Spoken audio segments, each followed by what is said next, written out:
The riding crop struck the wooden table with a sharp crack. Lady Victoria flinched, but kept her eyes down. Her stepmother circled her like a hawk, watching wounded prey. "You are 24 years old," Lady Thornbury hissed. "No man wants you. No man will ever want you."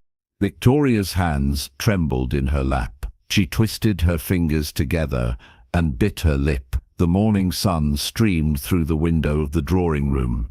It made the dust particles dance in the air. She wished she could disappear like those tiny specks of dust. "Look at me when I speak to you," her stepmother demanded. Victoria lifted her eyes. Lady Thornbury's face was twisted with disgust. The older woman wore a burgundy dress that cost more than Victoria's entire wardrobe. Diamonds glittered at her throat. Her blonde hair was perfectly arranged. She looked like a queen. Victoria felt like a servant in her worn grey dress. "Your father wasted his money on you for years," Lady Thornbury continued. 3 seasons in London. 3. And not a single offer. Do you know what that makes you?" Victoria swallowed hard. She knew better than to answer. "It makes you worthless," her stepmother said. "A burden, an embarrassment to this family." The words cut like knives. Victoria had heard them before, many times, but they still hurt. Each time felt like the first time. "Louisa received 5 offers in her first season," Lady Thornbury said. Her voice softened when she spoke of her own daughter. 5 proposals from respectable men. She chose a viscount, while you sit here like a withered old maid. Victoria wanted to point out that Louisa was beautiful. Golden hair and blue eyes, and a sweet smile that men loved. Louisa had their stepmother's protection and guidance. Louisa had beautiful gowns and jewelry. Victoria had none of those things, but she said nothing. Speaking only made it worse. "The Duke of Ashworth is hosting a house party," Lady Thornbury said. She tapped the riding crop against her palm. "We have been invited, all of us. Even you." Victoria's heart sank. House parties meant more humiliation, more watching from the corners while other girls danced and laughed, more listening to whispered comments about the plain Thornbury girl. "You will come with us," her stepmother said. "You will be useful for once. Louisa will need someone to help her dress, to carry her things, to make her look even more beautiful by comparison." The words should have hurt. They did hurt. But Victoria was used to pain. She nodded once. "Yes, my lady," she whispered. "Speak up," Lady Thornbury snapped. "No wonder no man wants you. You whisper like a mouse." "Yes, my lady," Victoria repeated. Her voice was louder this time, but it shook. Lady Thornbury smiled. It was not a kind smile. "Good. Now go. Help your sister pack. We leave tomorrow at dawn." Victoria stood and curtsied. Her knees felt weak. She walked to the door with her head down. Behind her she heard her stepmother laugh. It was a cold sound, a cruel sound. In the hallway, Victoria pressed her back against the wall. She closed her eyes and took deep breaths. The tears wanted to come. They always wanted to come. But she had learned not to cry where others could see. Tears only brought more mockery. A hand touched her arm. Victoria jumped and opened her eyes. Mrs. Davies, the housekeeper, stood beside her. The older woman's face was full of kindness. "Don't let her break you, dear," Mrs. Davies whispered. "You're worth more than she'll ever know." Victoria tried to smile. It felt wrong on her face, like her features had forgotten how to make that shape. "Thank you," she managed to say. Mrs. Davies squeezed her arm and walked away. The small kindness made Victoria's throat tight. She blinked hard and hurried toward Louisa's room. There was work to do. There was always work to do. Louisa sat at her dressing table when Victoria entered. Her stepsister was brushing her golden hair. It caught the light and shimmered. Everything about Louisa shimmered. She was like a jewel, bright and precious and perfect. "Oh, good, you're here," Louisa said. She smiled at Victoria in the mirror. "I need help deciding what to pack. The Duke is very eligible, you know, very handsome, and so rich." Victoria moved to the wardrobe and opened it. Silk and satin and lace filled every inch. More dresses than one person could ever need. "Mama says he's looking for a wife," Louisa continued. "Can you imagine? A duchess. I would have a coronet and everything." "That would be lovely," Victoria said softly. "Yes, it would," Louisa agreed. She set down her brush and turned to face Victoria. "You don't mind, do you, coming with us? I know you don't enjoy parties much." Victoria pulled out a blue silk gown. She held it up for Louisa's inspection. Her stepsister wrinkled her nose. "Not that one," Louisa said. "It makes my skin look sallow. The pink one. The one with the lace." Victoria put the blue dress back and found the pink one. It was beautiful. Layers of pale pink silk with white lace at the sleeves and hem. Tiny pearls decorated the bodice. It must have cost a fortune. "Much better," Louisa said, "and I'll need the matching slippers and the pearl earrings and my new shawl." Victoria gathered the items. She laid them carefully in the trunk. Louisa continued to chatter about the house party, about the Duke, about all the eligible men who would be there. Victoria listened and nodded and said nothing. It was easier that way. The Duke of Ashworth stood at the window of his study. He watched the rain fall on his gardens. The roses were in bloom. Their petals were heavy with water. They bent under the weight, but did not break.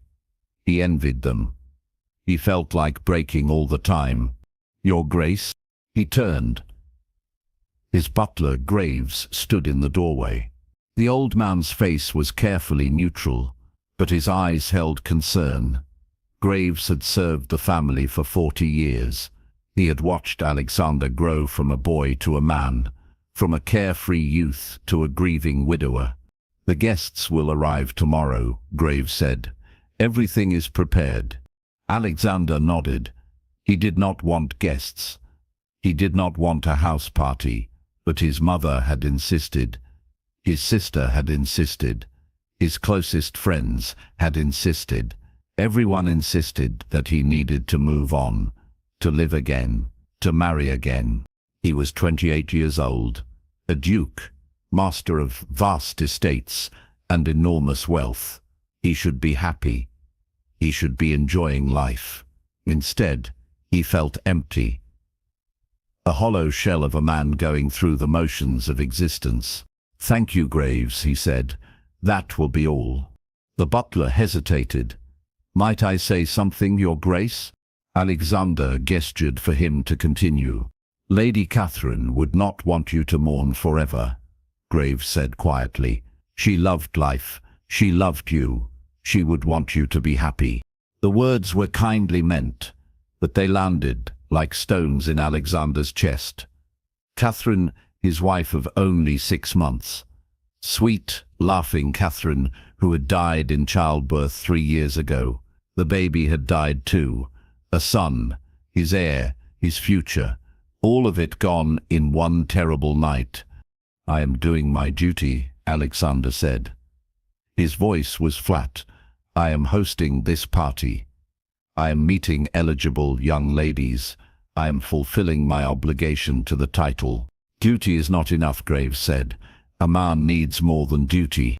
Alexander turned back to the window. He heard Graves leave and close the door softly. The room felt larger when he was alone. Everything felt larger, emptier. He thought about Catherine. her dark curls and bright eyes, her laugh that sounded like music. She had made him feel alive. She had made this huge house feel like a home. Without her, it was just a collection of rooms and furniture and memories that hurt. His mother wanted him to marry for love again. His sister wanted him to find happiness. His friends wanted him to stop hiding in his grief. But Alexander did not know how to do any of those things. He had loved once. He had been happy once. It had been ripped away. He was afraid to try again. The rain continued to fall. The roses continued to bend. Alexander stood and watched and felt nothing. Tomorrow women would arrive, pretty girls in beautiful dresses. They would smile and flirt and try to catch his attention. They would see his title and his wealth. They would not see the broken man beneath. He wondered if anyone would ever see him again. The real him. Not the Duke, not the title. Just Alexander, lost and lonely and pretending to be whole. The carriages began arriving in the afternoon. Alexander stood in the entrance hall with his mother and sister. The Duchess Dowager looked elegant in purple silk. His sister, Anne, bounced on her toes with excitement. She loved social gatherings. She loved people and noise and life. "Try to smile, Alexander," his mother whispered. "You look like you're attending a funeral." "I will try, Mother," he said. "That's all I ask," she replied. She patted his arm. The first guests were Lord and Lady Pemberton with their daughter. Then came the Viscount Blackwood. Then the Earl of Somerset with his 2 sons. Alexander greeted them all. He said the right things. He played the perfect host. Inside he felt nothing. Then the Thornbury carriage arrived. Lord Thornbury had died 2 years ago. His widow, Lady Thornbury, stepped out first. She was a handsome woman with cold eyes. Behind her came a beautiful blonde girl in pink. This must be the daughter everyone talked about. Miss Louisa Thornbury, the beauty of the season. Alexander bowed. Miss Thornbury curtsied. She smiled at him with practiced charm. Her eyes assessed him like he was a prize horse at auction. He disliked her immediately. "Your Grace," Lady Thornbury said. "How kind of you to invite us. May I present my daughter, Miss Louisa Thornbury?" "I am honored," Miss Thornbury said. Her voice was high and sweet. "The honor is mine," Alexander replied automatically. He waited for them to move inside. But Lady Thornbury turned back to the carriage. "Victoria, don't dawdle." Another figure emerged from the carriage. A woman in a plain grey travelling dress. Her hair was a soft brown colour pulled back in a simple style. She kept her head down as she helped the footman with the luggage. At first, Alexander thought she was a lady's maid. "That is my late husband's daughter from his first marriage," Lady Thornbury said. Her tone made it clear this daughter did not matter. "Miss Victoria Thornbury. She assists her sister." Victoria looked up briefly. Alexander saw her face clearly for a moment. She was not beautiful like Miss Louisa, but there was something in her face that caught his attention. Large brown eyes full of sadness, a gentle mouth, soft features. She looked tired. She looked hurt. She looked like someone who had forgotten how to hope. Their eyes met for just a second. Victoria's widened slightly. Then she quickly looked away and curtsied low, too low for a gentleman's daughter, like a servant. "Come along, Victoria," Lady Thornbury said sharply. "You're holding everyone up." Victoria gathered several bags and followed her family inside.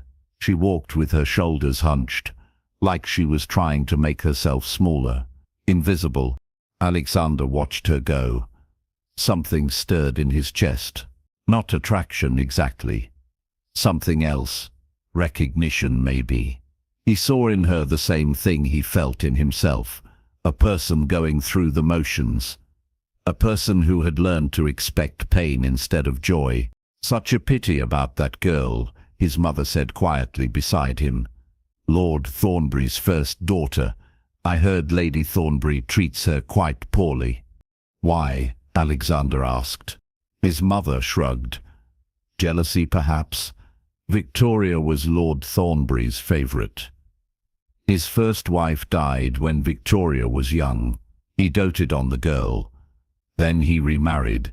Had Louisa. Everything changed. That is unfortunate, Alexander said. Yes, his mother agreed.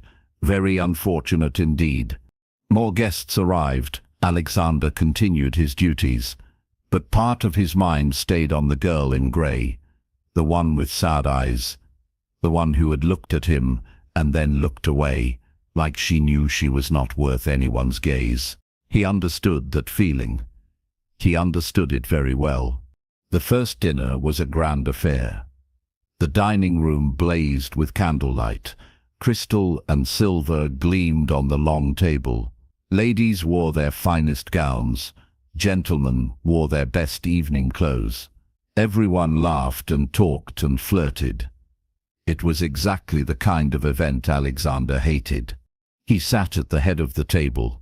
Miss Louisa Thornbury sat to his right. His mother had arranged it. Miss Louisa talked constantly about London, about fashion, about mutual acquaintances. Her voice grated on his nerves, but he nodded politely and pretended to listen. Down the table he could see Victoria. She sat near the end, far from the important guests. Her grey dress looked drab among all the colours. No one spoke to her. She ate quietly and kept her eyes on her plate. Occasionally, her stepmother would say something sharp. Victoria would nod and set down her fork, as if she had been told she was eating too much. It bothered Alexander. He did not know why it bothered him, but it did. Your Grace, Miss Louisa said. Did you hear my question? Alexander turned back to her. I apologize. My mind wandered. Would you repeat it? Miss Louisa smiled, but her eyes were annoyed. I asked if you enjoy riding. Mama says you have excellent stables. Yes, I do enjoy riding, Alexander said. You are welcome to use any of my horses during your stay. How generous, Miss Louisa said. She placed her hand on his arm. Her touch felt calculating, like every gesture was designed to catch his interest. The dinner dragged on, course after course, more talking, more laughter. Alexander played his part, but he felt like an actor in a play, saying lines that meant nothing. After dinner, the ladies retired to the drawing room. The gentlemen stayed for port and cigars. Alexander listened to talk of politics and horses and hunting. He contributed when necessary. But mostly he thought about going to bed, about being alone, about not having to pretend anymore. When he finally joined the ladies, his mother was at the piano. Several young women gathered around to sing. Miss Louisa stood in the center. She had a lovely voice, clear and strong. Everyone applauded when she finished. She curtsied prettily and smiled at Alexander. He clapped politely. His eyes drifted around the room. Victoria sat in a corner with some needlework. She was mending a glove. Not her own, he guessed. Probably her sister's. Her head was bent over her work. Her fingers moved quickly and skillfully. No one paid her any attention. Alexander found himself walking toward her. He did not plan it. His feet just carried him there. She did not notice him approach. She was focused on her stitches. He saw now that her hair was not just brown. It had strands of gold and red mixed in. In the candlelight it looked warm, soft. Miss Thornbury, he said. Victoria jumped. The glove fell from her hands. She stood quickly and curtsied. Her face flushed pink. Your Grace, she said. Her voice was barely above a whisper. I apologize. I should not be sitting. I can leave if my presence disturbs you. Why would your presence disturb me? Alexander asked. This is a drawing room. You are a guest. You have every right to sit. Victoria looked confused, like she had never heard such a thing before. Thank you, Your Grace. Please, sit, he said. I did not mean to startle you. She sat slowly, like she expected him to change his mind. Alexander picked up the glove she had dropped and handed it to her. Their fingers touched briefly. Hers were cold. You do very fine work, he said, gesturing to the glove. Thank you, Victoria said. She clutched the glove tightly. My mother taught me before she died. She said a lady should know how to mend things properly. Your mother sounds wise, Alexander said. Victoria's face softened. For a moment, the sadness lifted. She was very wise and very kind. You must miss her, he said. Every day, Victoria admitted. Then she looked alarmed, as if she had said too much. Forgive me, Your Grace. I should not burden you with such things. It is no burden, Alexander said. I understand loss. Something in his tone made Victoria look up at him. Really look at him. Not at his title or his position. At him. Her brown eyes searched his face. He saw understanding dawn there. She had heard about his wife, about his grief. I am very sorry for your loss, she said softly. Losing someone you love is the hardest thing in the world. The simple words hit Alexander like a blow. Most people said the right phrases. Proper condolences, empty sympathy. But Victoria spoke with real feeling, real understanding, because she knew she had lost people too. Thank you, he managed to say. They stood in silence for a moment. It was not an uncomfortable silence. It felt strangely peaceful, like two wounded people recognizing each other. Victoria. Lady Thornbury's sharp voice cut through the room. What are you doing bothering His Grace? Come here at once. Victoria flinched. The softness disappeared from her face. The walls went back up. She curtsied quickly. Excuse me, Your Grace, she said. She hurried across the room to her stepmother. Alexander watched Lady Thornbury speak harshly to Victoria. The younger woman kept her head down and nodded. His sister Anne appeared at his elbow.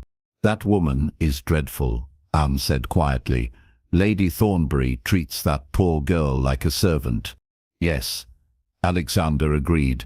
She does. You were kind to speak to her, Anne said. I don't think anyone else has. Alexander frowned. The unfairness of it bothered him. Victoria had done nothing wrong. She was quiet and gentle and kind, yet she was treated as worthless while her silly, shallow sister was celebrated. The evening finally ended. Guests retired to their rooms. Alexander walked the halls of his house and felt the familiar emptiness settle over him. Another day survived. Another performance completed. But as he lay in bed that night, he did not think about Miss Louisa. He thought about brown eyes full of understanding, about cold fingers and quiet words, about a woman who looked as lost as he felt. The next morning brought activities. The gentlemen went shooting. The ladies walked in the gardens. Alexander performed his duties as host. But he found himself looking for Victoria. She was not among the ladies in the garden. She was not in the drawing room. She seemed to have disappeared. After luncheon, Alex excused himself. He walked through his house without purpose, just wandering, trying to escape the noise and chatter. He ended up in the library. It was his favorite room, floor-to-ceiling books, leather chairs, quiet. He stopped in the doorway. Someone was already there. Victoria sat curled in a chair by the window. She had a book in her lap. Sunlight streamed over her. For once she looked peaceful, almost happy. Alexander started to leave. He did not want to disturb her, but she looked up and saw him. Panic crossed her face. She jumped to her feet. The book tumbled to the floor. "Your Grace," she said. "I apologize. I should have asked permission. I will leave immediately." "Please don't," Alexander said. He walked into the room. "You are welcome to read anything you like." "Are you certain?" Victoria asked. She looked doubtful.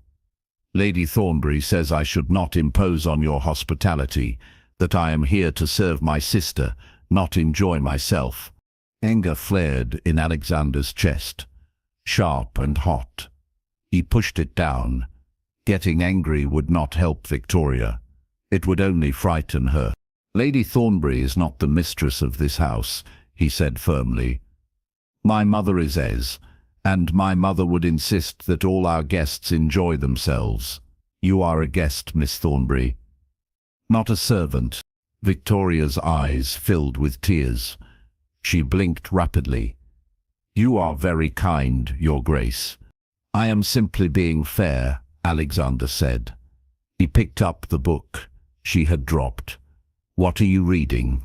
"Poetry," Victoria said shyly. "Lord Byron. I know some people find him scandalous, but I think his words are beautiful." Alexander looked at the page.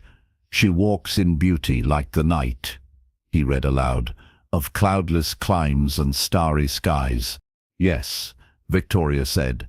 Her voice was soft but passionate. "He writes about finding beauty in unexpected places, in darkness as well as light. I find that comforting." Alexander handed the book back to her. Their fingers touched again. This time hers were warm, from holding the book, from being in the sun. "Perhaps there is beauty in darkness," he said quietly. "Perhaps we just need to know how to see it." Victoria looked at him with those large brown eyes. Something passed between them. Understanding again. Connection. They were both living in darkness, both trying to find some small bit of beauty to hold on to. "Would you like to sit?" Alexander found himself asking. "I come here often. It is quiet, peaceful. I would enjoy the company if you do not mind sharing the space." Victoria hesitated. "I would not want to intrude on your privacy." "You would not be intruding," Alexander said. "I am asking you to stay." A small smile touched Victoria's lips. It transformed her face, made her almost pretty. No, Alexander realized, not almost. She was pretty. The sadness and fear usually hid it. But when she smiled, she was lovely. "Then I would be honored to stay, Your Grace," she said. They sat in the library together. Victoria read her poetry. Alexander pretended to read, but mostly watched her. She got lost in the words. Her lips moved slightly as she read. Sometimes she smiled. Sometimes she sighed. She felt the poetry deeply. It was beautiful to watch. Time passed quietly. No talking, just comfortable silence. Alexander realized he felt more peaceful than he had in years. There was no pressure to perform, no need to pretend. He could just be. Victoria's presence was soothing. Like cool water on a burn. A clock chimed. Victoria looked up, startled. "Oh, I must go. My sister will need help dressing for dinner." She stood quickly, the book still in her hands. She looked down at it and then at Alexander. Would it be terribly bold to ask if I might borrow this?" she asked. "I would take great care of it." "Of course," Alexander said. "Keep it as long as you like." "Thank you, Your Grace," Victoria said. She curtsied and hurried toward the door. Then she paused and turned back. "Thank you for letting me stay," for treating me like I matter." She left before he could respond. Alexander sat alone in the library. His heart felt strange in his chest. Lighter somehow, like a weight had shifted. Victoria mattered, he thought. She mattered very much, even if no one else seemed to see it. The days fell into a pattern. During the day, Alexander played host. He took the gentlemen shooting. He rode with the ladies. He made conversation at meals. Miss Louisa stayed close to him. Her mother encouraged it. It was clear they expected an offer of marriage. Alexander felt nothing for Miss Louisa. She was pretty but empty, like a beautiful shell with nothing inside. She talked endlessly about herself, about what she wanted, what she expected from a husband. It exhausted him, but in the afternoons he would slip away to the library. Victoria would be there, reading. They developed an unspoken agreement. They would share the space. Sometimes they talked. Quiet conversations about books, about life, about loss. Sometimes they simply sat in silence, both finding peace in each other's presence. Alexander learned things about Victoria. She was intelligent. She read Greek and Latin. Her father had educated her before his death. She loved nature and music. She had a gentle sense of humor that surprised him. When she forgot to be afraid, she was delightful. Victoria learned things about Alexander too. He told her about Catherine, about the pain of losing his wife and child, about the emptiness that had consumed him. Victoria listened without judgment, without empty platitudes. She simply understood. "Do you think grief ever ends?" Alexander asked one afternoon. They sat in their usual chairs. Rain fell outside. The library felt like a world separate from everything else. Victoria considered the question carefully. "I don't think it ends," she said slowly. "But I think it changes, becomes something you carry instead of something that carries you." "That is wise," Alexander said. "My mother used to say that love and grief are two sides of the same coin." Victoria continued. "We grieve because we loved. The depth of our grief shows the depth of our love. So in a way, grief is a gift. Proof that we had something worth losing."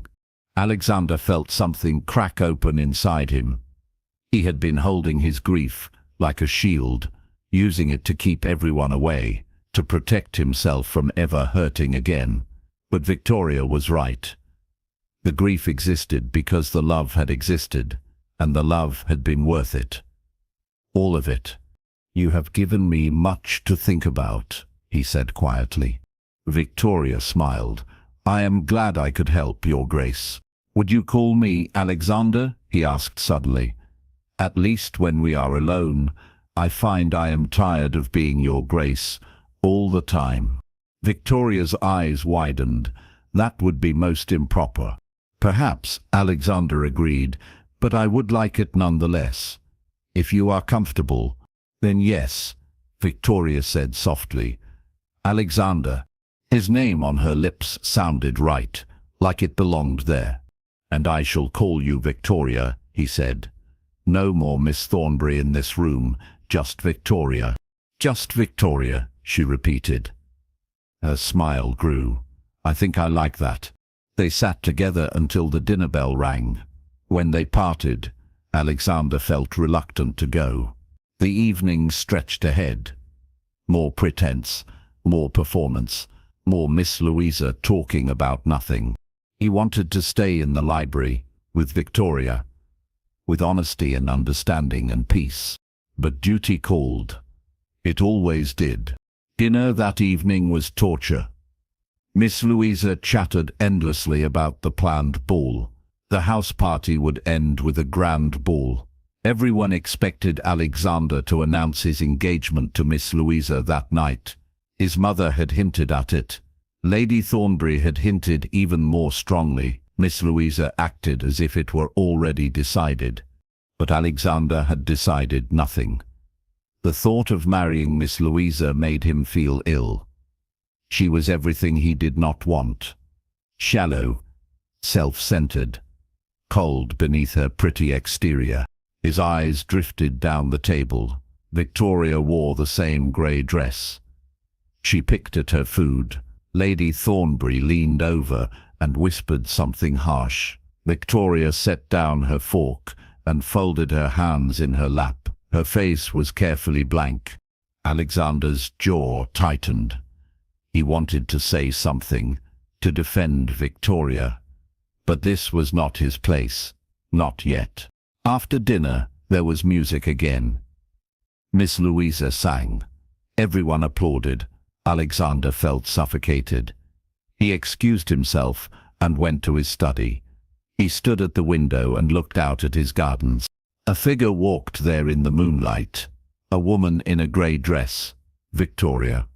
She moved slowly along the garden paths. Her face was tilted up to the moon. She looked so alone, so sad. Alexander did not think. He simply moved. Out of his study, through the house, into the gardens. He followed her path, until he caught up to her by the rose bushes. "Victoria," he said. She turned quickly. Her hand flew to her chest. "Alexander, you startled me." "I apologize," he said. "I saw you from my window. I wanted to make sure you were all right." "I am fine," Victoria said. But her voice shook. "No, you are not," Alexander said gently. "What happened?" Victoria looked down, her hands twisted together. "It is nothing, just the usual. Lady Thornbury told me I embarrassed the family at dinner, that I ate too much, that I sat incorrectly, that my dress is a disgrace." Her voice broke. "Sometimes I wonder if she is right, if I am a disgrace." "She is not right," Alexander said fiercely. He stepped closer. "Victoria, look at me." She raised her eyes. Tears shimmered there in the moonlight. "You are not a disgrace," Alexander said. "You are kind and intelligent and thoughtful. You have more worth in your smallest finger than your stepmother has in her entire body." "You don't have to be kind," Victoria whispered. "I know what I am, plain, awkward, unwanted." "You are none of those things," Alexander said. He reached out and took her hand. It was cold again. He enclosed it in both of his, trying to warm it. "You are beautiful, Victoria. Perhaps not in the way society prizes, but in ways that matter so much more." "I don't understand," Victoria said. Tears spilled down her cheeks. "Your beauty is in your kindness," Alexander said. "In your intelligence, in your gentle spirit and your understanding heart, in the way you love poetry and find meaning in words, in the way you listen without judgment. You are the most beautiful woman I have met in years, and I am sorry that no one has told you that before." Victoria stared at him. Her lips parted in shock. "You truly mean that?" "I do," Alexander said. Every word. Something changed between them in that moment. The air felt charged, electric. Alexander became aware that he was standing very close to her, that he was holding her hand, that her face was tilted up toward his, that her lips looked soft. He should step back, should release her hand, should maintain proper distance. But he did not want to. For the first time in 3 years, he wanted something, wanted someone, wanted Victoria. "Alexander." Victoria breathed. Her eyes were wide, full of wonder and confusion and hope. He leaned down slowly, giving her time to pull away, to reject him. But she did not move, did not speak, just watched him with those luminous eyes. Their lips met softly, gently, like a question being asked. Victoria made a small sound in her throat. Her free hand came up to rest on his chest.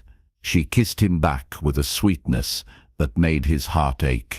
When they parted, Alexander rested his forehead against hers. They were both breathing hard. "I should not have done that," he said. "I apologize." "Don't apologize," Victoria said. Her voice was stronger now. "Please don't apologize. That was the most wonderful thing that has ever happened to me." Alexander pulled back to look at her face. She was smiling, really smiling. Joy radiated from her. She looked beautiful, absolutely beautiful. "Victoria," he said, I have feelings for you. Strong feelings. I know I should not. I know you are a guest in my home. I know your stepmother has plans for your sister, but I cannot help what I feel."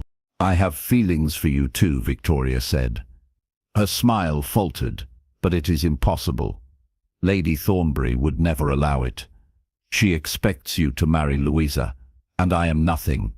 No one. I have no dowry, no prospects. I would bring you nothing but embarrassment." "You would bring me joy," Alexander said. "You would bring me peace. You would bring me yourself. That is everything." "Oh, Alexander," Victoria said. Fresh tears fell, but these were different tears. Happy tears. He kissed her again, longer this time, deeper. She melted against him. Her arms went around his neck. Alexander held her close and felt truly alive for the first time in years. This was what he had been missing. Not just love, but this specific love. Victoria's love, her gentleness and understanding and sweet passion. When they finally parted, they were both dazed. Alexander stroked her cheek with his thumb. "I want to court you properly," he said. "I want to marry you, Victoria. If you will have me." "Are you certain?" Victoria asked. "Truly certain. You could have anyone. Someone beautiful and accomplished. Someone who would be a proper duchess." "I want you," Alexander said firmly. "Only you. You are the only one who sees me, the real me. Not the title, not the duke, just Alexander. And I see you, just Victoria, the woman I have come to love." Victoria's breath caught. "Love?" "Yes," Alexander said. "I love you, Victoria Thornbury. I think I have been falling in love with you since that first night, when you looked at me with understanding, when you spoke to me about loss and grief, when you showed me that I was not alone." "I love you too," Victoria said. The words tumbled out. "I have loved you for days now, but I was too afraid to hope, too afraid to believe that you could ever care for someone like me. Someone like you is exactly who I need," Alexander said. He kissed her forehead, her cheeks, the tip of her nose. "Will you marry me, Victoria? Will you be my wife, my duchess, my partner in all things?" "Yes," Victoria said.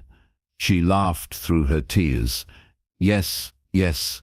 Alexander swept her into his arms and spun her around. She clung to him and laughed. The sound was like music, like sunlight, like everything good in the world. When he set her down, they were both grinning like fools. Alexander took her hand and brought it to his lips. "Tomorrow, I will speak to your stepmother," he said.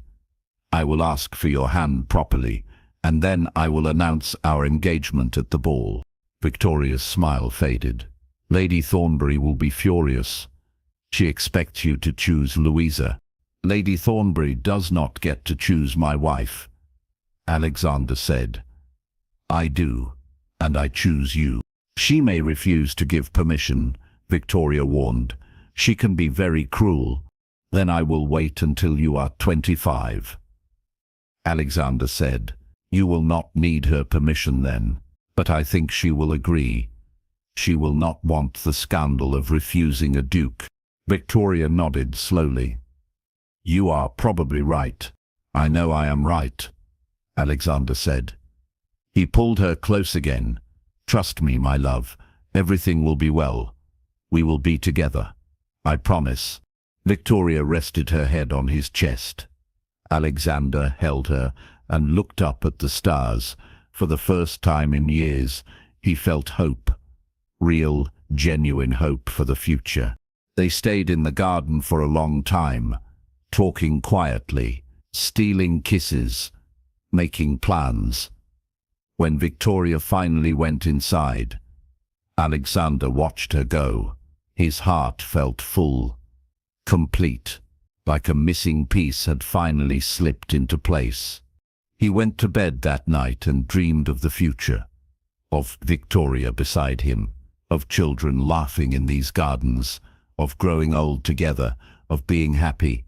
It was a beautiful dream, and for the first time he believed it could come true. But the next morning brought a rude awakening. Alexander went to find Lady Thornbury. He found her in the morning room with her daughter. When he entered, both women looked up eagerly. "Your Grace," Lady Thornbury said. She smiled widely.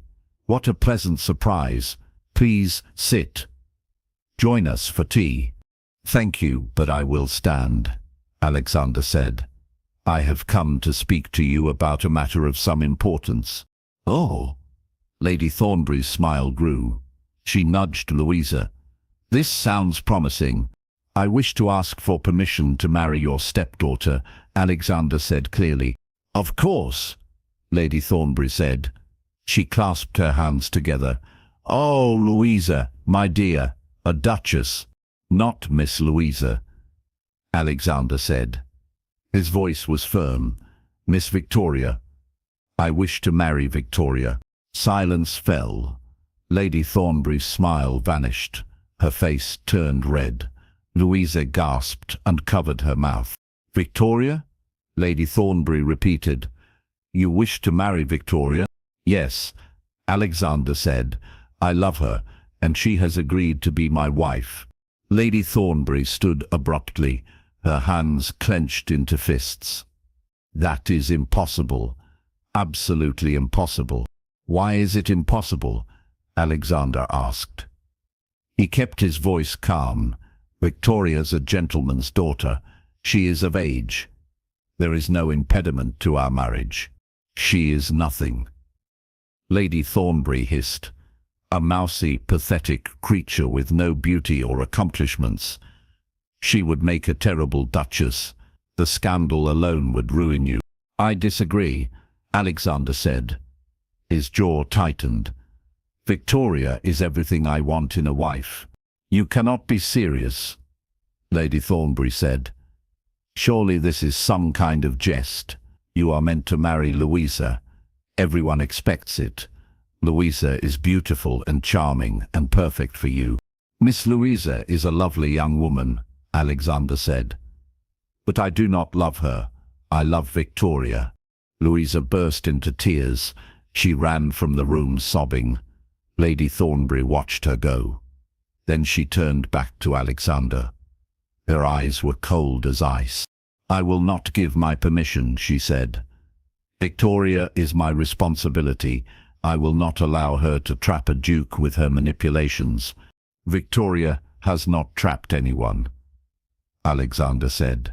Anger heated his voice now. "I pursued her. I fell in love with her. This is my choice." "Your choice is foolish," Lady Thornbury spat, "and I will not support it. Victoria will not marry you. I forbid it." Alexander stepped closer. He drew himself up to his full height. His voice dropped to a dangerous level.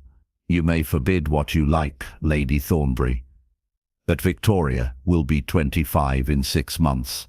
At that time she will not need your permission, and I assure you, I will wait. 6 months, 6 years. However long it takes, I will marry Victoria." Lady Thornbury's face twisted with fury. "You are making a terrible mistake." "No," Alexander said. "The only mistake would be letting Victoria go. Now, if you will excuse me, I have plans to make." He turned and walked out. Behind him, he heard Lady Thornbury shriek with rage. Something shattered. Probably a teacup. Alexander did not care. His hands shook, but his heart was steady. He had stood up for Victoria. He had claimed her publicly. Now he just needed to find her. He searched the house. Victoria was not in the library, not in the drawing room. Finally, he checked the gardens. She was there by the roses. Her face was pale. She turned when she heard his footsteps. "Alexander," she said. "I heard shouting. Was that your stepmother?" Alexander confirmed. "She refused to give permission for our marriage." Victoria's face crumpled. "I knew she would. I am so sorry. You should not have to deal with her cruelty." "Do not apologize," Alexander said. He took her hands. "Listen to me, Victoria. In 6 months, you turn 25. You will not need her permission. We will marry then." 6 months, Victoria whispered. "That is so long. Anything could happen. You might change your mind. You might find someone better." "Impossible," Alexander said. He cupped her face. "There is no one better. You are my choice. My only choice. I will wait forever if I must." "But your mother," Victoria said. "Your family, they will pressure you to marry someone suitable." "You are suitable," Alexander said. "My mother already adores you. She told me so yesterday. She said, you have a kind heart and a clever mind, that you would make an excellent duchess." Victoria's eyes widened. "She said that?" "She did," Alexander confirmed. "My mother is far more perceptive than Lady Thornbury. She sees your worth." Victoria leaned into his touch. Tears streamed down her face. "I am so afraid. Afraid this is all a dream. Afraid I will wake up and you will be gone." "I am not going anywhere," Alexander promised. "I am here. I am real, and I love you." He kissed her softly, tenderly, trying to pour all his love and certainty into that kiss. When they parted, Victoria was smiling through her tears. "I love you too," she said. "So very much." They stayed in the garden for a while, just holding each other, finding comfort and strength in each other's presence. Eventually, they had to go inside. There were still guests, still duties to perform, but everything had changed. They had each other now, and that made all the difference. That evening, Lady Thornbury announced that her family would be leaving immediately. There was an emergency at home, she claimed. Everyone knew it was a lie, but no one said anything. Louisa left with red eyes and a sullen face. She ignored Alexander completely. Victoria came to say goodbye. Lady Thornbury gripped her arm tightly. "You will come with us," she said. "Pack your things." "Actually," Alexander's mother said, stepping forward, "I have invited Miss Victoria to stay on as my personal guest. She has agreed." Lady Thornbury's mouth fell open. "That is highly irregular." "Perhaps," the Duchess Dowager said. Her voice was sweet, but her eyes were steel. "But this is my home, and I wish for Miss Victoria's company. Surely you would not deny a grieving widow some companionship." Lady Thornbury looked between the Duchess and Alexander. She saw the battle was lost. "Fine," she said through gritted teeth. "Keep her. She is more trouble than she is worth anyway." She released Victoria's arm with a little shove. Then she swept out to her carriage. Louisa followed without looking back. Victoria stood in the entrance hall watching them go. Her face was a mixture of relief and sadness. "Come, dear," the Duchess said gently. She took Victoria's hand. "Let me show you to a proper guest room, one befitting my future daughter-in-law." Victoria looked at Alexander. He nodded and smiled. She smiled back. A real smile, full of joy and hope and love. The house party continued for another week. But now everything was different. Victoria no longer hid in corners. She sat with the other guests. She wore some of Anne's dresses, since her own was so shabby. In pretty clothes, with her hair properly styled, Victoria blossomed. She was lovely. Everyone said so. Alexander stayed by her side constantly. He did not care what anyone thought. Victoria was his love, his future. He wanted everyone to know it. At the ball on the final night, Alexander led Victoria onto the floor for the first waltz. She looked beautiful in a pale blue gown. Her hair was arranged with small flowers. Her eyes shone with happiness. "Are you ready?" Alexander asked as they began to dance. "For what?" Victoria asked. "For me to announce our engagement," Alexander said. "I know we cannot marry for 6 months, but I want everyone to know that you are mine." Victoria's breath caught. "Are you certain?" "The gossip." "Let them gossip," Alexander said. "I am proud to call you my betrothed." When the dance ended, Alexander led Victoria to the center of the room. He raised his hand for silence. Everyone stopped and looked at them. "I have an announcement to make," Alexander said. His voice carried through the ballroom. "I am engaged to be married." Excited whispers broke out. Alexander smiled and pulled Victoria closer to his side. "Miss Victoria Thornbury has agreed to be my wife," he continued. "We will marry in 6 months' time, and I could not be happier." There was a moment of shocked silence. Then his mother began to clap. Anne joined her. Slowly, others applauded too. Some looked scandalized, some looked confused, but many smiled. They had seen Alexander and Victoria together all week. They had seen the love between them. It was impossible to deny. Victoria looked up at Alexander with tears in her eyes. "Thank you," she whispered.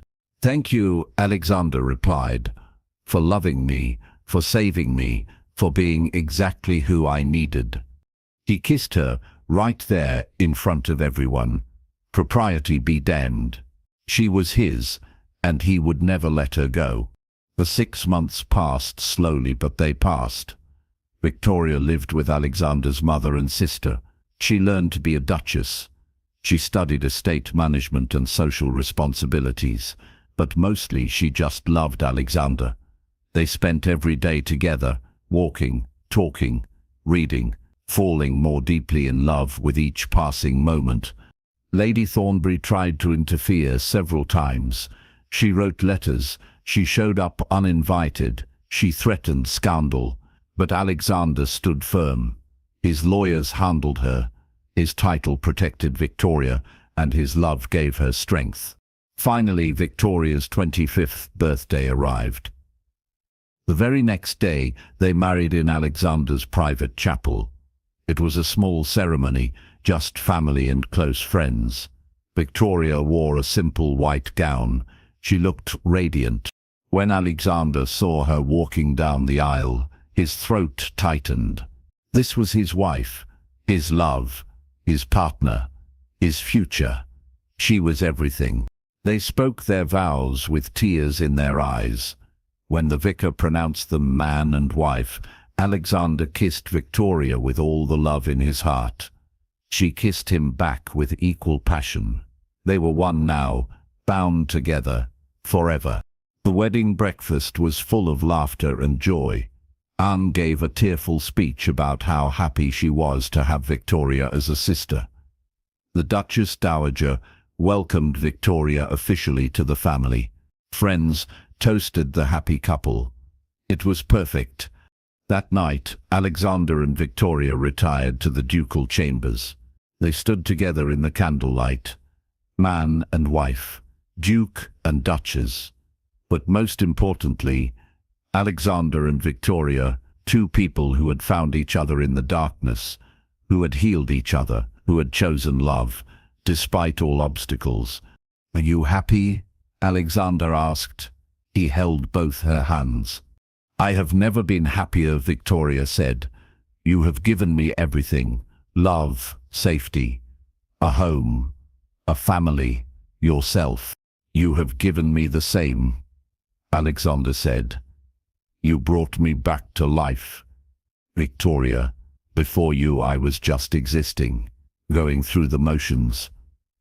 But you made me feel again. You made me hope again. You made me love again." "We saved each other," Victoria said softly. "Yes," Alexander agreed. "We did." He kissed her tenderly. She wrapped her arms around him and held on tight.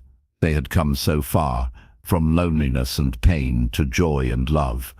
The journey had been hard, but it had been worth it. Every moment had been worth it. Years later, when they had children playing in the gardens and grey in their hair, Alexander would still look at Victoria with wonder. This woman, his wife, his duchess, his everything. She had taught him that love could heal, that broken people could become whole, that darkness could give way to light. And Victoria would look back at him with equal love. This man, her husband, her duke, her hero, he had shown her that she was worthy, that she was beautiful, that she deserved love and happiness and respect. They had found each other when both had lost hope. They had built a life together. From the ashes of their pain, they had created a family, a home, a legacy of love. It was not always easy. Life never is, but they faced everything together, hand in hand, heart to heart. And that made all the difference. In the end, love conquered all, just as it should, just as it always does, and they lived happily ever after, not because life was perfect, but because they chose each other, every day, every moment, for the rest of their lives. The Duke of Ashworth had been a lonely man living in darkness. Victoria Thornbury had been a broken woman living in pain. But together they found light. Together they found healing. Together they found love. And love, as it turns out, was all they needed.